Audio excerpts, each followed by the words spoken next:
नमस्कार सुरभि जी। देखिए, आपने बहुत दिलचस्प क्वेश्चन से ये बात स्टार्ट करी कि पाकिस्तान का क्या रुख है और पाकिस्तान की कोई इतिहास नहीं रहा है मध्यस्थता का। हुँ, बात सिर्फ इतिहास की नहीं है। हुँ, अगर हम इतिहास के पन्नों को उठाकर देखते हैं तो पाकिस्तान एक वो देश है जिसने 1947 से इजराइल की एक अस्तित्व को ही मानने से रिफ्यूज कर रखा है। बिल्कुल। उसने साफ कह रखा है कि मैं इजराइल को एज अ नेशन रिकॉग्नाइज ही नहीं करता हूं, क्योंकि हुँ, यहूदियों और मुसलमानों की जो लड़ाई है वो बहुत पूरे वर्ल्ड को पता है। हुँ, तो पाकिस्तान इकलौता ऐसा देश है जिसने स्टेटमेंट दे रखी है कि मैं नहीं उनको मानता हूं।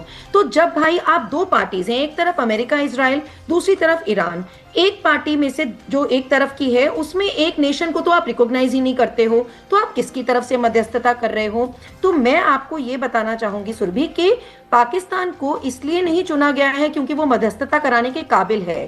पाकिस्तान को चुना इसलिए गया है क्योंकि पाकिस्तान एक मैसेंजर की तरह काम करेगा हुँ, कि लो भाई तुम अपने पॉइंट्स दे दो, मैं ईरान को पहुंचा देता हूँ, ईरान से पॉइंट्स लेता हूँ, तुम्हें पहुंचा देता हूँ। जी, बात हो रही थी जब पूरा वर्ल्ड कहता है और बड़ी बड़ी कंट्रीज के नेता कहते हैं हुँ, कि माननीय प्रधानमंत्री मोदी जी को भारत को मध्यस्थता का रोल अपनाना चाहिए था, बावजूद इसके पाकिस्तान को जाता है। क्योंकि देखिए, भारत एक बुद्ध प्रधान देश है, एक पीस लविंग नेशन है, हुँ, और हम मध्यस्थता को मध्यस्थता की तरह करवाएंगे। दोनों बातों को, कहीं तुम कॉम्प्रोमाइज करो कहीं तुम कॉम्प्रोमाइज करो, हम मैसेंजर की तरह काम नहीं करेंगे। तो एक तो हुई ये बात। दूसरी बात जो आपने अभी दूसरे पहलू से जोड़ा हुँ, कि एक तरफ तुम मेरीन्स और पैराट्रूपर्स ला रहे हो, तो अब भैया बूट ऑन ग्राउंड अगर लेकर जाने हैं तो एंट्री कहां से मिलेगी ईरान में? हुँ, ईरान में जो सबसे वीक पॉइंट है हुँ, वो है पाकिस्तान के साथ लैंड बॉर्डर।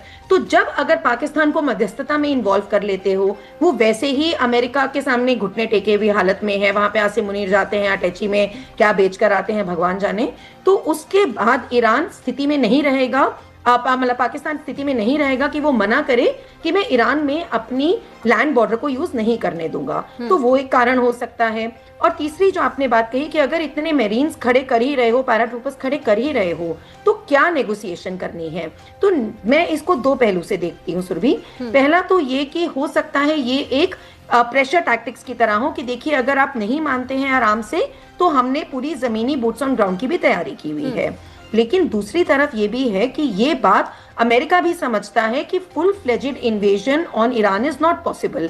ईरान का जो पूरा लैंडस्केप है वो अपने आप में परमिट ही नहीं करता है। खर्क की बात हम कर रहे हैं, उसके बाद जोरगाज माउंटेन्स आते हैं, वो बिल्कुल kind of uninvadable kind of mountains है अमेरिका के लिए। तो जी, अमेरिका करेगा भी तो प्रिसीशन स्ट्राइक्स करेगा। जी, उसमें चाहे आप खर्क की बात करो, चाहे आप लद्दाख आइलैंड्स की बात करो, चाहे आप अबू मूसा की बात करो, जो डिफरेंट छोटे छोटे आइलैंड्स हैं, तो कहाँ कहाँ पे प्रिसीशन स्ट्राइक्स अमेरिका प्लान कर सकता है।